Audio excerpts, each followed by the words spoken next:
en HCM Radio TV, de frente con la verdad.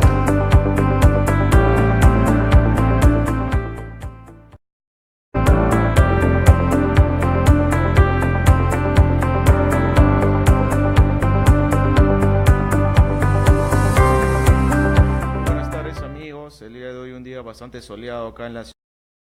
Las siglas AG como el tema del financiamiento de Luis, y tu saludo a nuestros seguidores por el internet. Muy buenas tardes, aquí un saludo. Tiempo en poderse resolver, ¿no? Y ¿qué nos puedes decir tú al respecto? ¿Qué principios, como marco general del proceso judicial, nos puedes hablar? Bueno, de todo, siempre hay que comenzar desde la base. El ser humano, desde que tuvo concepción de que era un ser distinto a los demás seres que lo rodean, porque era un ser pensante, se dio cuenta que para sobrevivir y para poder desarrollarse, así como los demás animales, tenían que vivir en sociedad, para preservar la especie, cuidarse, alimentarse y desarrollarse. Pero en ese grupo social, los primeros grupos sociales, se originaban los conflictos, o sea, el choque de intereses, el golpe de posiciones entre cada uno de ellos, y bueno, se originaron lo que se conocen los conflictos. A raíz de eso, las primeras civilizaciones, especialmente la mesopotámica, la China y la India, a través de sus gobernantes, idearon formas de cómo controlar eso, cómo resolver los conflictos de sus personas. Entonces apareció pues en Mesopotamia, apareció el Código de Hammurabi, en India aparecieron las leyes del Manú, en China las leyes del bambú y en la antigua Roma las 12 tablas, ¿no? Y bueno, en base a todas esas ideas se crearon pues las primeras normas y las primeras reglas para de esa manera resolver los conflictos. Y bueno, la sociedad así como siguió avanzando, y también el derecho, se fueron positivizando las normas, dejaron de ser orales y pasaron a ser escritas, y a raíz de eso pues aparecen pues las primeras compilaciones o recopilaciones de las normas, ¿no?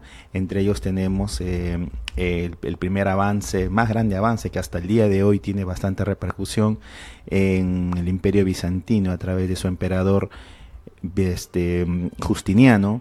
Él creó pues su obra, las Pandectas, el Corpus Juris, las novelas, el digesto, que dio origen al derecho civil, a los contratos, y dentro del Corpus Juris aparecía una pequeña inicio de lo que era el de derecho procesal, porque ahí recién se habló de lo que era la jurisdicción, ¿no? Jurisdicción procede de dos voces latinas, ¿no? Jurisdictio y jus diciere, ambas dicen lo mismo, una es latín noble y el otro es latín vulgar, ambas dicen lo mismo, decir o declarar el derecho, ¿no? Y bueno, entonces esas primeras alcances de Justiniano sirvieron para lo que el día de hoy se conocen varias instituciones procesales, ¿no? Y luego aparece con Napoleón, el Código Napoleónico, en donde recopilan tanto los conceptos romanos y los conceptos actuales, y lo compilaron en un solo código, ¿no? Y el derecho procesal estaba relegado como un apéndice. Pero los franceses se dieron cuenta después de que una cosa es otorgar, reconocer un derecho, y la otra es sancionar un delito, y ahí es el divorcio de ambas normas, y se consideran como dos especialidades, penal y civil, ¿no? Y el derecho procesal empezó a regir para ambas materias, porque es un procedimiento tanto para declarar un derecho como para sancionar un delito, ¿no? Y ahí luego de eso apareció pues lo que dio inicio a las escuelas procesales, que tenemos la primera escuela es la escuela alemana, cuyo principal exponente fue el doctor James Goldschmidt. Él creó su obra Teoría General del Proceso, y que dio origen al código alemán, o mejor dicho, la ZPO. Cierto, ¿no? Entonces tú nos mencionas respecto a los antecedentes, ¿no? Que todo esto se inicia, pues, bueno, al menos por la fuente que nosotros tenemos acá en el Perú, que es romano-germánica, francesa, básicamente, respecto a lo que es el proceso. ¿Y por qué? Explícanos por qué todo esto tiene que ser escrito, por qué tienen que haber demoras, ¿A qué se debe? ¿Es por el tema de la carga procesal? ¿No tenemos personal capacitado? ¿Se requiere presupuesto para el Poder Judicial? Bueno, en general el sector justicia, quién es el que debe velar, digamos, el tema de la aceleración de los procesos. Exactamente, ¿dónde versa toda esta problemática? ¿O es un tema legal, que nuestros procesos son laxos, largos? ¿Dónde se enfoca el problema principal de la general, de lo que es un proceso en general, judicial? Bueno, esa pregunta es una pregunta que todo el mundo se hace siempre cuando comienza la carrera o simplemente cuando tiene algún conflicto ante el Poder Judicial, ¿no? Principalmente hay que basarnos en que somos una cultura bastante litigiosa. Somos una cultura que ante el primer conflicto vamos, como dicen, vamos de frente al juez o te vamos a meter un juicio y todo eso, ¿no? En otros países, desde muy pequeños se les incentiva a los niños a solucionar sus problemas conversando, que es una forma también fácil o rápida de solucionar los conflictos. Sin embargo, como vuelvo a repetir, somos una cultura muy diligente, muy conflictiva, y todo el mundo busca la solución a sus conflictos a través del Poder Judicial. Eso es por un lado. Por otro lado, tenemos pues que el Poder Judicial tiene una alta carga procesal, todos los que somos abogados lo conocemos, y sabemos exactamente cuál es el verdadero problema. Son dos problemáticas. Uno, que hay un juez por cada 10.000 personas. Dos, que existen intentos laborales, premios o bonificaciones para el personal que labora ahí. Pero debes entender que cada secretario tiene a su cargo por lo menos de 300 a 600 expedientes en giro. Y obviamente hacer un esfuerzo sobrehumano es bastante increíble lo que ellos hacen, pero también hay que tener en cuenta la retribución a su trabajo, ¿no? Entendemos que un secretario, un auxiliar incluso está ganando menos de 1.000 soles casi prácticamente, aunque por productividad les reconocen bonos, productividad y todo eso, pero aún así no llegan. Y esa falta de incentivo, esa falta de dar de reconocimiento a su trabajo es lo que a veces incurren pues en actos de corrupción, ¿no? Pero hay soluciones a eso. La primera solución considero yo, bueno, ya el Estado ha tenido varios alcances con la ley 1070, primero llevar a conciliación los conflictos. El segundo es proyectarse a una redistribución de los jueces, o sea, hacer una redistribución más equitativa de los jueces, crear más juzgados y sobre todo eso pues establecer una escala remunerativa acorde al nivel profesional que desempeñan en el Poder Judicial. Hace poco tuvimos un paro preventivo, ya estamos acostumbrados a los paros, y ellos exigen pues ciertos beneficios, ciertos reconocimientos, ¿no? Aunque unos no estamos tan de acuerdo con las peticiones que ellos dicen, pero en algo sí coincidimos de que a la gran carga que tienen ellos pues y al sueldo que perciben, ellos realmente hacen un trabajo bastante luchador, por así decirlo, ¿no? Y respecto a la problemática que hay de que los procesos se demoran tanto, pues obviamente un proceso en sí debería terminar, de conocimiento debería terminar en 5 meses y medio, que es en la vía civil más larga. El sumarísimo debe terminar pues en menos de 2 meses y medio. Pero sin embargo, pues hay ciertos actos procesales que no se pueden evitar, ¿no? Por ejemplo, las diligencias, las audiencias de pruebas, las prácticas de las pericias, que eso dilatan el proceso, el tiempo, pero también hay que tener en cuenta que para llegar a una sentencia, para que el juez tenga convicción, hay que realizar las diligencias respectivas para que él pueda tener conocimiento de la cuestión litigiosa y poder resolver acorde a derecho. Sí, bien, es cierto lo que mencionas, en verdad el tema va pues por, digamos, la estructura, ¿no? Pero también yo creo que es por el tema normativo, ¿no? Porque lamentablemente nosotros al tener un derecho procesal muy normado, muy regido por reglas, que si bien es cierto son necesarias, ¿no? Para cualquier desarrollo de un proceso o de un procedimiento, tanto la vía administrativa como judicial, yo lo veo que es muy laxo, muy largo, y esto aún así con la primera, con la segunda, hasta con la tercera instancia, si es que se puede llamar así en el caso de la casación, en la vía judicial. Bueno, incluso en penal también ahora tenemos casación. Digamos, ¿no crees tú que esto es muy largo? No, todos estos procedimientos que, bueno, para nosotros es algo sagrado, porque desde que entras a la universidad existen los principios, ¿no?, de tutela jurisdiccional, debido procedimiento, etcétera. Pero, digamos, yo no lo veo que esto se llegue a discutir de por qué los procesos son tan largos, por ejemplo. Ya está bien, existe el derecho de defensa, la probabilidad de instancia, pero esto no hace de que los procesos, o sea, más allá, o sea, solamente hablando de las reglas, no lo hace muy largo, y aún así a esto se le suma la carga procesal, la falta de gente, los bajos sueldos, la falta de logística, y todo esto acarrea el problema de lo que es la desgracia del Poder Judicial, ¿no? Porque si bien es cierto, hay fiscales, bueno, en el caso de, porque hay fiscales también que ven temas civiles, en el caso de los jueces, digamos que tienen que resolver, o sea, tienen mucha responsabilidad, ¿no? Pero ¿qué hacen ellos cuando no tienen las herramientas necesarias? O sea, ¿de qué sirve un código si es que no se llega a discutir la problemática real de que la gente, uno al menos quiere que exista predictibilidad de lo que van a resolver y que se resuelva en el plazo? Y adicionalmente, digamos, aún no hemos entrado el tema de la corrupción, ¿no? Porque también todos buscan de una manera justicia, ¿no? Porque pues existe el Poder Judicial. ¿Tú dónde crees o qué se tendría que hacer en el país? ¿Cambiar la ley? ¿Darle más plata al dinero al Poder Judicial? No sé, o al sector justicia.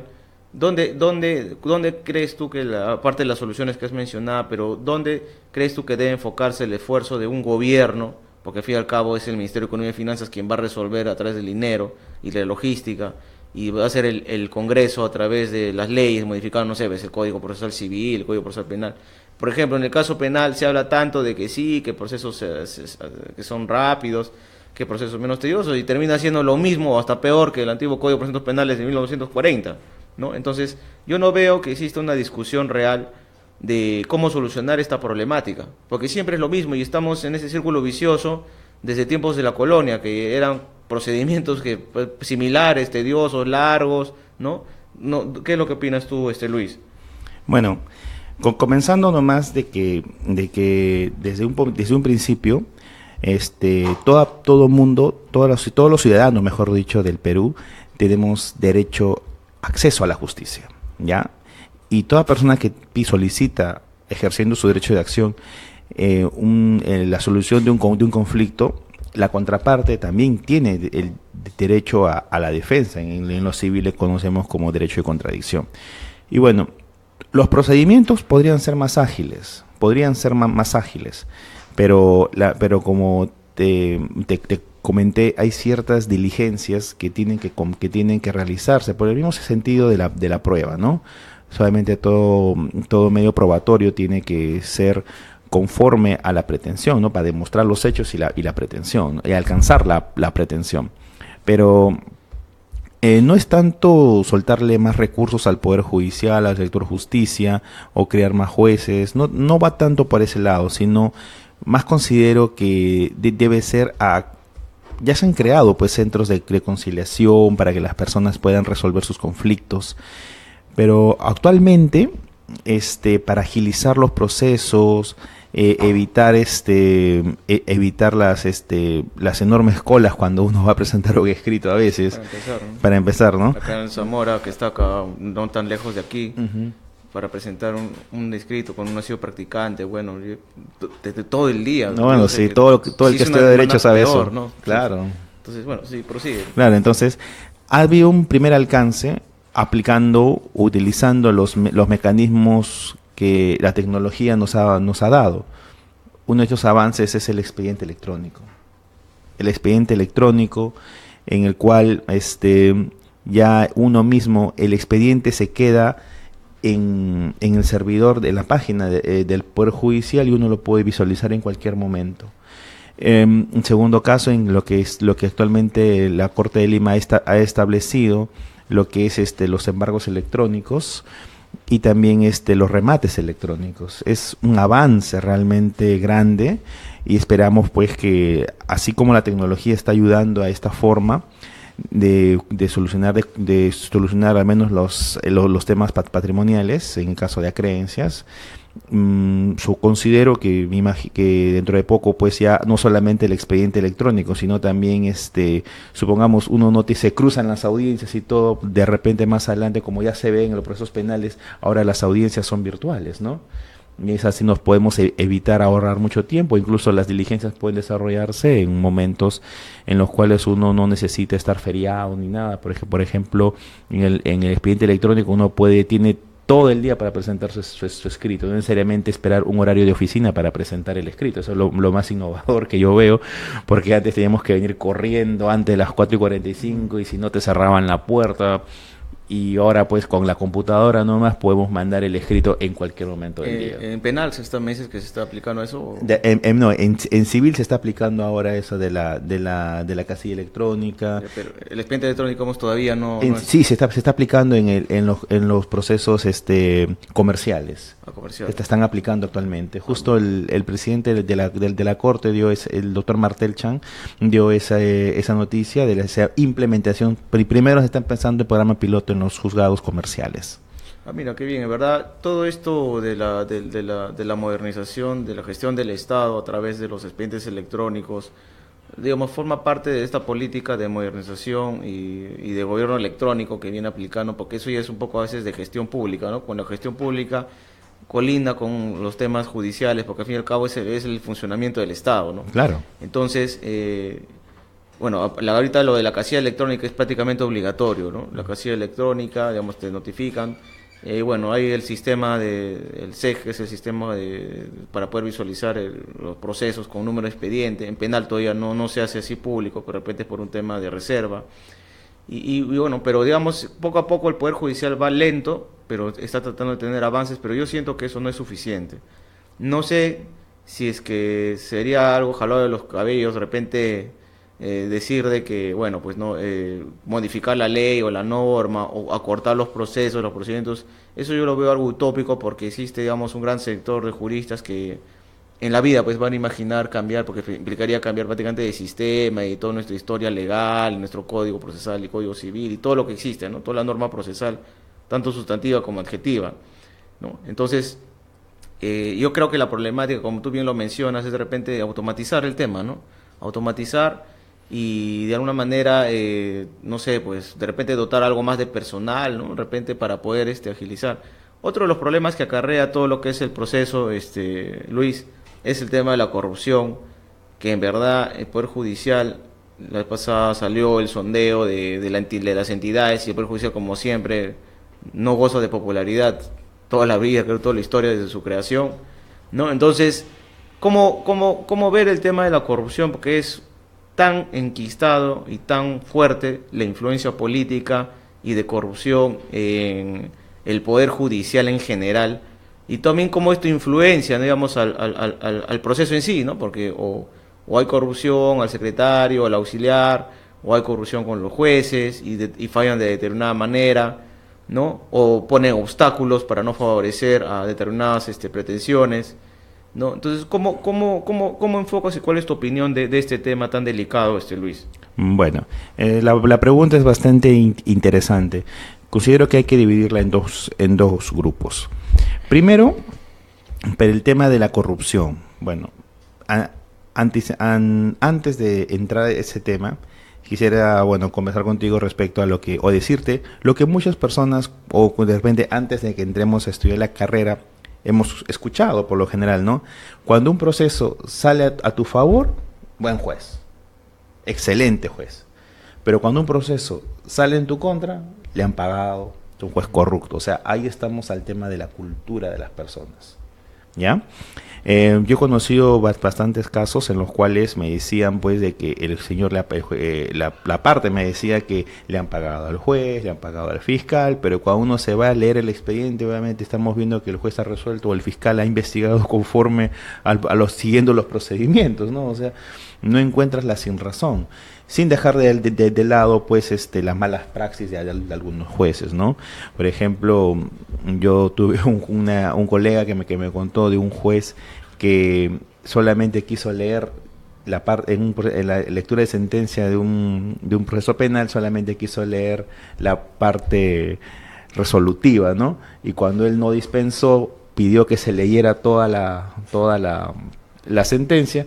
El juez dijo, un momento, vamos a conversar acá con el fiscal. Salen ellos y después sale ese secretario y le dice a mi amigo, le dice, doctor, disculpe, lo vamos a absolver, pero denos por lo menos 2 horas para terminar la sentencia. O sea, iban a chancar una pena similar en otra sentencia. O sea, ahí nos vemos pues qué clase de jueces hay a veces. Entonces, con respecto a la corrupción, pues podemos ubicarlos en 3 causas. La principal es la educación de las personas.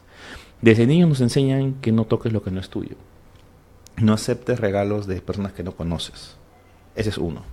2, que reconocerle, como ya hablamos, darles incentivos a los miembros del Poder Judicial, de que obviamente de que por productividad, por buena gestión perciban un bono adicional, aparte de lo que ya perciben, o simplemente hacerles unas escalas remunerativas similares a las otras instituciones que sí se rigen por otro, que sí están bien remunerados, ¿no? Y en un tercer y último lugar, tener bastante énfasis y bastante ojo abierto respecto a los jueces. Por ejemplo, no sé si tú te enteraste que hace unos años hubo una iniciativa legislativa de jueces y secretarios que si al año tienen más de 100 quejas fundadas, pues obviamente, y tenían que salir preventivamente. Ese proyecto simplemente nunca se dio. Sin embargo, ambos conocemos pues cuántas quejas tienen muchos jueces, cuántas quejas tienen muchos secretarios fundadas y siguen ahí.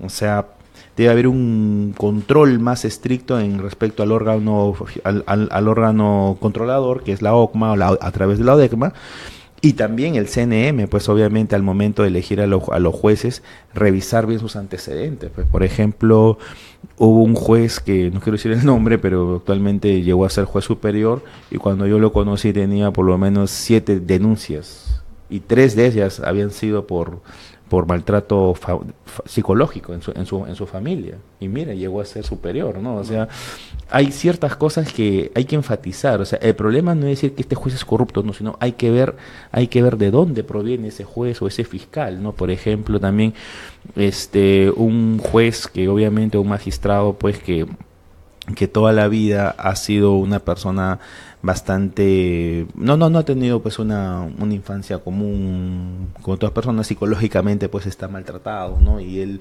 puede ver en su desfogue o esa frustración sentenciar, y peor si es penal, pues no, obviamente va a sentenciar por encima del máximo, ¿no? Y sí, ejemplos hay. O sea, yo considero que primero es la educación.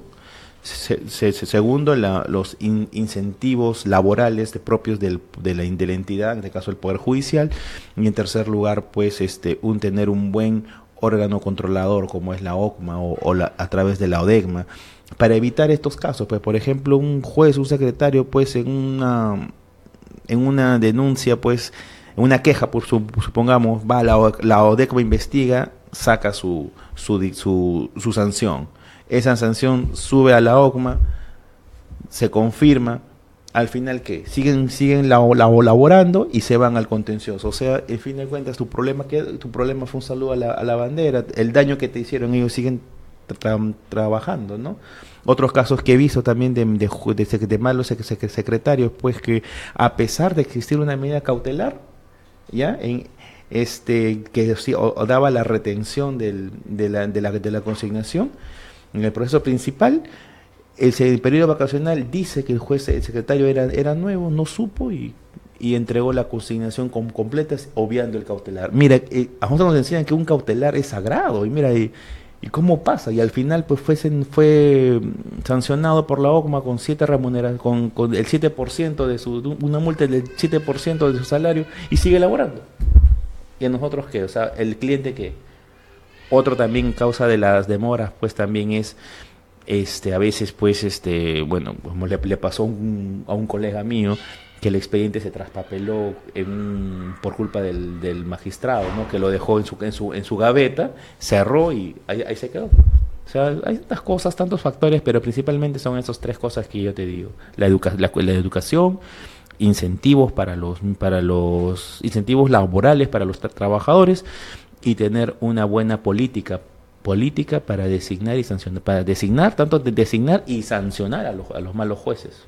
Sí, bien, es cierto lo que mencionas, ¿no? Pero ahora también, bueno, retomando de repente algo de lo que estábamos conversando al inicio, también el Perú tiene una cultura muy adversarial, ¿no? Muy conflictiva, ¿no? Todo es juicio, juicio, y no se le da, digamos, tanta importancia al tema de la conciliación. Es algo que lo vuelvan obligatorios en algunos casos la ley establece, ¿no? Por ejemplo, desalojo, si no me equivoco, obligación de suma de dinero, creo también, ¿no? Creo que también está como vía previa a la conciliación, o algunos derechos patrimoniales en general, ¿no? Y ahora respecto al arbitraje, por ejemplo, se utiliza, pero solamente con eso obligatorio, básicamente en contratación con el Estado, ¿no? Ahora, otro de los problemas también que se habla bastante en el tema del Poder Judicial, o en general lo que es el proceso en sí, es también, digamos, el tema de la influencia política para la designación de los jueces y fiscales, ¿no? Claro. Hay que recordar que cuando, bueno, Manuel Lorenzo de Vidaurre, cuando Bolívar fue presidente en su tiempo, ya se había declarado la independencia del Perú, funda pues como tal el Poder Judicial como actualmente lo conocemos, ¿no? Y desde ahí, digamos, yo pude entender y revisar de que nació nuestro Poder Judicial sometido a la voluntad política del Ejecutivo.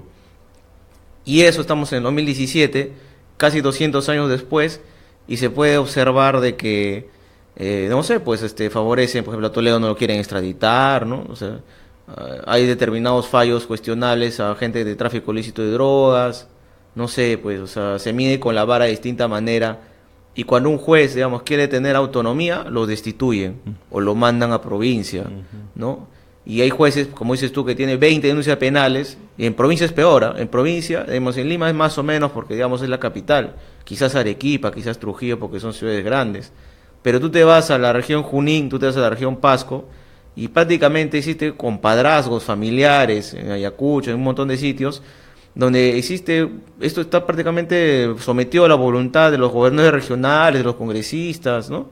Entonces, que tiene que ver con el tema de la corrupción, ¿no? Porque ya lo mencionaste, que también tienes un tema de cultura, un tema de educación, como tú bien lo dices, pero yo creo que, ¿cuál es el rol de la voluntad política o de los políticos respecto al nombramiento del Poder Judicial? Tú también mencionaste hace un momento de que también es un problema del Consejo Nacional de Magistratura, o sea, no tenemos órganos de control y sanción. Yo cuántas veces he ido a quejarme por acción de fiscales y jueces, y queda ahí, presentas tu denuncia formal, y queda ahí, o sea, y lo encarpetan o lo archivan, y demora mucho tiempo para poderse sancionar, y el juez y el fiscal le da bien gracias, ¿no? O sea, le da igual, ¿no? Porque existe todo un sistema de corrupción ahí también dentro de lo que es este poder, en general el sector justicia. ¿Cuál es el rol, Luis, de los políticos respecto a la relación del Poder Judicial? Porque existe, ¿no? Existe como tal. Bueno, comenzando, es muy interesante lo que me dijiste, me ha hecho recordar mi clase de historia en el colegio. Claro, tienes mucha razón, el Poder Judicial nació prácticamente subyugado, pero debemos entender que fueron otros escenarios. Han pasado más de 200 años, ya 200 años, perdón, y debemos entender una cosa, de que el poder político o la política va por un lado y la justicia va como su sombra. Eso debemos tener en cuenta nosotros. Si un político, ¿por qué se dice político? Pues quiere gobernar, quiere poder, perfecto, pero para gobernar, para poder, considero pues que debes dar el ejemplo primero, ¿no? Debes dar el ejemplo y debes sancionar actos ilícitos, especialmente en este caso de corrupción.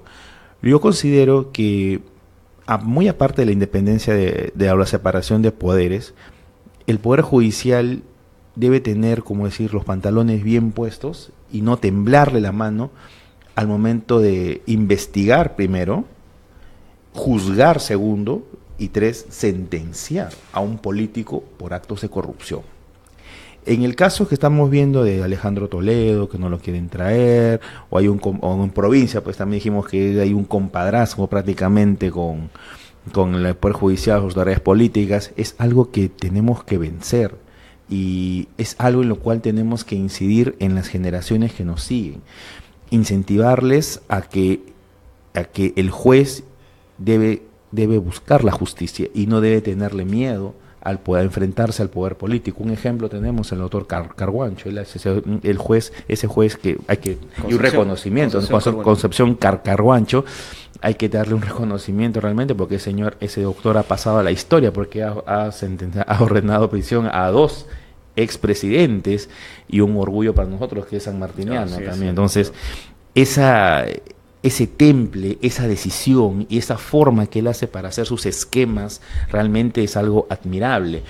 El Perú considero que necesita más jueces como él. Sí, es cierto, ¿no? Y al menos para mí doble orgullo, porque además de ser de la Universidad de San Martín también es tarmeño, ¿no? Entonces con más razón si mi familia es de allá. Pero bueno, pero son casos excepcionales, ¿no? Porque el Poder Judicial está dividido por distritos judiciales y cada región es un distrito judicial, ¿no? O sea, cada departamento, como se le conocía antes, es un distrito judicial. Entonces, el problema, ya como hemos venido mencionando, no solamente se da por las reglas, que son largas, no es solamente por el tema de la carga procesal, por la falta de presupuesto, por el tema de corrupción, porque tenemos una cultura totalmente litigiosa, sino también por el tema político. Y más o menos vemos que el problema está entre los 6, ¿no? Hablar de cambio normativo es un poco complicado, ¿no? Porque sería, pues, poner de cabeza a todos los procesalistas, ¿no? Imagínate, no sé, pues, que mañana saquemos la casación, por ejemplo, que sea 2 instancias nomás. Sería una locura. Una locura, ¿no? O, por ejemplo, crear todo procesos sumarísimos. Ya no existen procesos de conocimiento ni procesos abreviados. Todavía. Imagina, ¿no? Pero digamos, porque al fin y al cabo, porque lo que pasa es que hay una división, ¿no? Porque nosotros como abogados lo entendemos y nos gusta la doctrina y todo esto, ¿no? Pero la gente no lo entiende así, ¿no? El poblador común, a ellos pues decirle, pucha, que proceso de conocimiento, te vas a demorar 30 días para contestar, 30 días para reconvenir, no sé cuántos meses para la primera audiencia, otros cuántos meses para la segunda audiencia, para la tercera audiencia, y así te la pasas, y en 10 años, en 3, 4 años mínimo, te resuelven tu primer, y de ahí todavía pasas a la segunda. Entonces, lo que existe, y una de las cosas del desprestigio del Poder Judicial, es, aparte del tema de la corrupción, los compadrazgos y todo esto, es también que la gente no le tiene fe, o sea, porque no existe institucionalidad, ¿no? O sea, más allá de las personas, que pueden haber jueces buenos, como en el caso del juez Concepción Carguancho y por ahí otros más, que de repente no son tan mediáticos, pero ¿cómo? O sea, el problema yo creo que va también por el tema de las reglas, ¿no? O sea, todos estos principios no es más que letra, para mí al menos, aunque bueno, yo sé que te vas a molestar, en letra muerta, ¿no? Porque los procesalistas miran que estoy loco, ¿no? Porque en verdad, o sea, la problemática gira en torno también de los tiempos. Claro. Y también, claro, obviamente que la cultura y todo esto, pero así fuéramos el país más conflictivo del mundo, este es un sistema como tal, es un sistema de defensa, es un sistema judicial, más allá de como poder, más allá de que hayan leyes que lo regulen, es un sistema, ¿no? Y por ende tiene que dar soluciones a la gente, ¿no? Entonces, de repente, si por ahí habría un congresista, no sé, pues, por ejemplo, para el tema de violencia de la mujer, crear juzgados especializados, procesos sumarísimos, por ejemplo, al menos para atender problemáticas que realmente son muy complicadas. Hemos visto que el arbitraje en contratación pública es pura corrupción y le siguen favoreciendo y está monopolizado por determinadas cámaras, por determinadas universidades que se la pegan pues, de éticos y no tienen nada de éticos, ¿no? Entonces, exacto. Y entonces el tema va en que está monopolizado y estamos enquistados, entonces no se le puede quitar este poder a estas. ¿Por qué no se crean juzgados como en Argentina, como en Chile, que también no hay arbitraje? Perú es el único país de Latinoamérica, bueno, uno de los pocos, perdón, que utiliza el arbitraje en contratación pública. Si pueden haber juzgados especiales, así como hay juzgados comerciales, ¿no? Entonces, yo creo que la cosa de repente iría por un tema, no sé, pues, hasta podría decir cambiar de fuente de derecho, no sé si sería algo totalmente avesado de pensar, no sé cuál es lo que tú piensas. Bueno, no dejas de tener razón, ¿no? Aunque bastante exageradas tus ideas, pero no dejan de tener razón. En Argentina sabes muy bien que no se usa el arbitraje, además que en Argentina pues el Código Civil se ha fusionado con el Código Comercial allá, lo que ha hecho pues que en un solo cuerpo normativo se puedan dilucidar varias pretensiones tanto de naturaleza comercial como de naturaleza civil. Pero considero que, a diferencia de nosotros, con Argentina tengo conocimiento de que, claro, pues había una falta de institucionalidad del Poder Judicial. y esa institucionalidad hay que recuperarla. En otros países, por ejemplo, como en Argentina, en Brasil, ser jueces obviamente es solamente acá nomás en Estados Unidos, en Estados Unidos es un juez, es un magistrado, es un funcionario público, o sea, de manera incorruptible. Entonces, esa institucionalidad hay que recuperarla. ¿Cómo lo vamos a recuperar?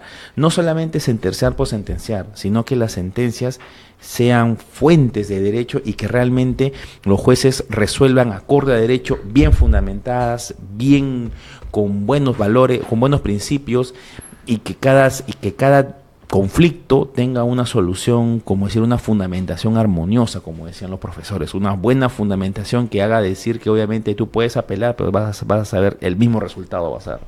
O sea, sí. Solucionar un conflicto no es decir, ya, tú tienes la razón, no. Una buena fundamentación bien consistente que debe tener esa decisión, para que aunque vayas a segunda instancia te van a decir, tú ya sabes, obviamente, que es por las puras, ¿no? O sea, va a ser siempre lo mismo.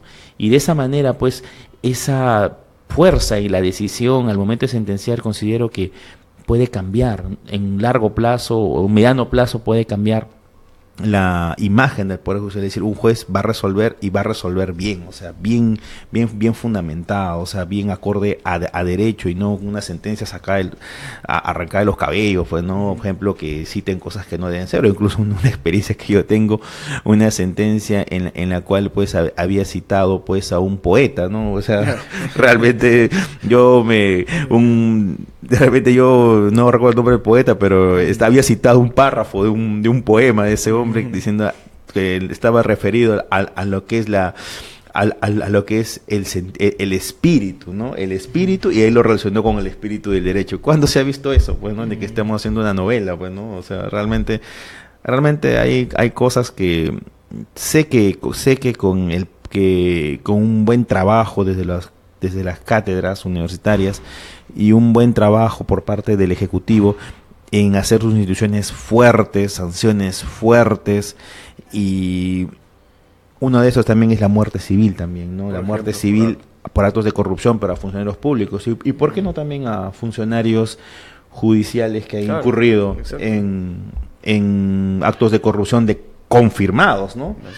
Basta nomás que la OCMA determine que ha cometido un acto de corrupción o ha cometido un acto de funcional perjudicando a la parte, obviamente ya. Incluso podría hacerse solamente con la denuncia, ¿no? Con la denuncia, digamos, eso debería ser más que suficiente para que se pare un juez, Exacto, un fiscal, porque obviamente, ¿no? Ese juez que te comento, ese secretario, que hicieron caso omiso a una medida cautelar, por favor, pues obviamente un juez... Yo conocí un secretario de juzgado que tenía casa en Asia. Pues, yo conocí un secretario de juzgado que tenía 2 carros, dos departamentos y una casa de playa con un sueldo de 1.200 soles, como dice la canción, ¿cómo lo hacen, no?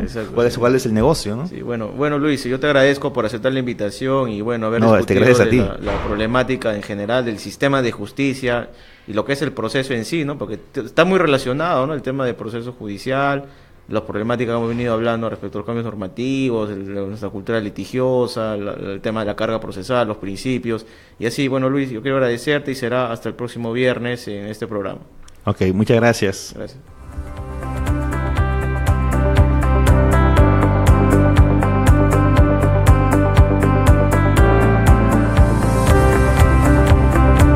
En HCM Radio TV, de frente con la verdad.